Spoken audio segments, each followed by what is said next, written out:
Hey guys, welcome to another edition of Moss's Zelda Collection, and this time around we are looking at The Legend of Zelda for the Famicom Disk System. Now, for those of you who are unfamiliar with this, the Famicom was basically the Japanese version of the NES, and it released in 1983, a couple years before the NES. However, a couple years later, on February 21st, 1986 to be exact, they released the Famicom Disk System. This was basically an add-on to the Famicom, and it was like a disc player that played, well, these discs. And there was a bunch of games released at launch, and one of them was the Legend of Zelda, or as it is known in Japan as the Hyrule Fantasy. And so this was the first ever release of any Zelda game. Just a quick look at some of the stuff that came with it. First, there is this sheet of paper that is entirely in Japanese that I have absolutely no idea what it says. But who knows, it came with. So we'll put that on the side for now.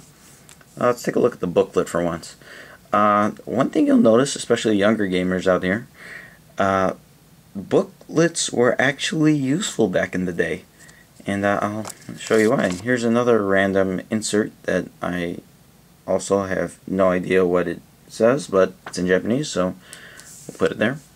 First of all, I like how colorful the booklet is, but let's get right into it. There's a couple stickers here you see right over here. These you can actually put on your actual discs. And there's a couple of these, like this Famicom, those like pieces of artwork of a disc. They were in all the disc game booklets and such. Alright, table of contents, and we'll just flip through. Here's the original story, which is in Japanese, so I will not spend too much time on here. It's, from what I understand, it's not far off from the NES translation, though. Just some generic stuff. Here's some artwork, as you can see, just a link. And there's a lot of artwork in this manual. In fact, there was actually some pieces of artwork in this manual that didn't actually even make it into the NES version. I always like this one too. It shows Link like almost like surfboarding on top of a Famicom disc. Kind of sweet. Moving along, there's a bunch of other Link pictures over here. Here's the two Links hugging a Famicom disc. Okay. There's Link just jumping around, Link with all his items. Let's see what else we got here. Link shooting a sword beam. And what's cool about this is it actually has artwork for all of the different items. And this was actually in the NES booklet as well. There's like artwork of the fairy. Over here we have artwork of the hearts and recovery hearts and the different keys, the ladder, or step ladder, and the raft. The two rupees. Although these rupees, one looks yellow and blue. In the game they sort of looked orange and blue.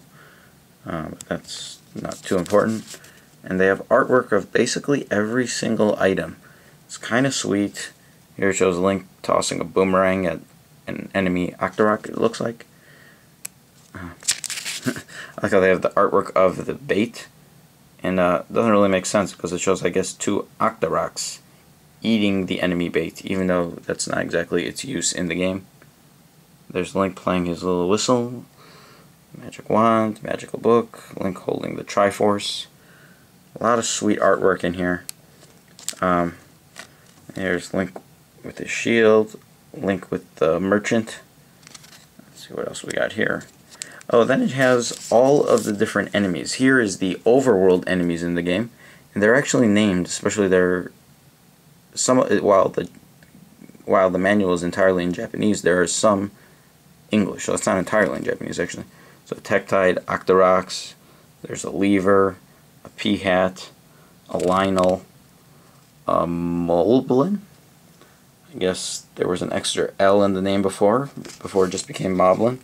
The Armos and the Guinea, and for the most part they all have the same names as their American counterparts. I mean, considering it is in English, these names, Zola and Iraq. But there are some exceptions. Here's a cool little, shows all the different levels that are in the game. And just some more artwork here. But Here are the dungeon enemies: Zol, Gel, Rope, Fire. One of them that stands out is that guy, the Dark Nut. For whatever reason, it's called a Tart Nuck. I guess they didn't want to call it a Dark Nut at first and change that name.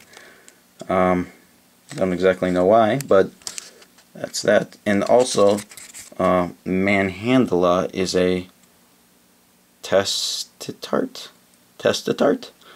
I don't know where they came up with that name, but maybe it has some sort of Japanese translation or something. Gibdo and Goma and Gliok and Head of Gliok, Bubble. So that's pretty much the manual. There's a cool one of Link like stuck between two blade traps. But that's more or less the extent of the manual. I mean, it's very nice and colorful. Oh, there's also these like scene, almost storyline-ish looking. Link like saving Impa. Link at the merchant shop. There's Link staring out, I guess, out towards Death Mountain. Let's keep looking here. Link, I guess, at the fairy pond getting healed. Link entering a labyrinth or a dungeon, the underworld. Link fighting some keys using a boomerang. We have, I'm not exactly sure what enemy that is, but, well, Link just fighting an enemy. There's a couple more scenes here. I guess that's like a door closing behind Link. Sometimes when you, or I don't exactly know what it is, but I think that's what it is.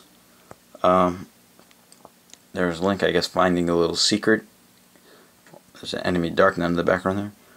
I'm not exactly sure what that foot is. I guess it's just an enemy. I don't think it's Ganon. By the rock, it looks like that's a picture of Ganon. I'm not sure if he's sneaking by Ganon, but whatever it is. And this is probably one of my favorite pictures. Link holding the Triforce at Ganon. And then just concluding with the manual, there's like cool things. What you're not supposed to do. I guess don't touch that part of the disc. Don't step on the disc. Don't, I don't know, use it as trash. Don't put it next to hot stuff, I think. That's the hot pot. And, yep, don't use a magnet. Those are in all of the different disc games. So that is the manual. It's very colorful, much better than you see with manuals today. It's pretty sweet, though. Also, what came with this is the actual disc right here. So you put this into the Famicom Disk System, which, as I said, was a peripheral to the Famicom, and it's like almost like a floppy disk that you would see. I think it's a 3.5-inch floppy disk or something along those lines. The ones almost look like standard that were in the late 90s and such. There's two sides, side A and side B. I assume those are just perhaps the two quests, whatever it may be. But as you can see, made in Japan, copyright 1986. That's pretty much all there is to it. I haven't actually played this because, well, I don't have a Famicom Disk System yet. But it more or less is the same. I think some of the audio tracks are slightly different, but the game plays pretty much exactly as it does on the NES version. So that's pretty much it for the Famicom Disk System version of The Legend of Zelda. In terms of rarity, I would label this one as uncommon. It's you can find it online. It's not like too obnoxiously rare. I mean, you can get it on eBay and such for. You can find it. I mean, there's several of them online. It's not something that's impossible to find. And in terms of pricing, it goes for about 30 to 40 bucks. If you are a little patient, you might find an auction in which you can get it for slightly cheaper. But like I said, it's not too costly, especially if there's something that's, well, as of almost 25 years old, which will be in a couple weeks. So if you're a hardcore Zelda collector, it's probably something worth picking up. Especially, I mean, it's the first ever Zelda item, more or less. So that's it. Like I said, I'd rate it as uncommon, and you can pick it up for 30 to 40 bucks on eBay, and I will have a link in the description below. So hope you enjoy it, and I will see you guys next week.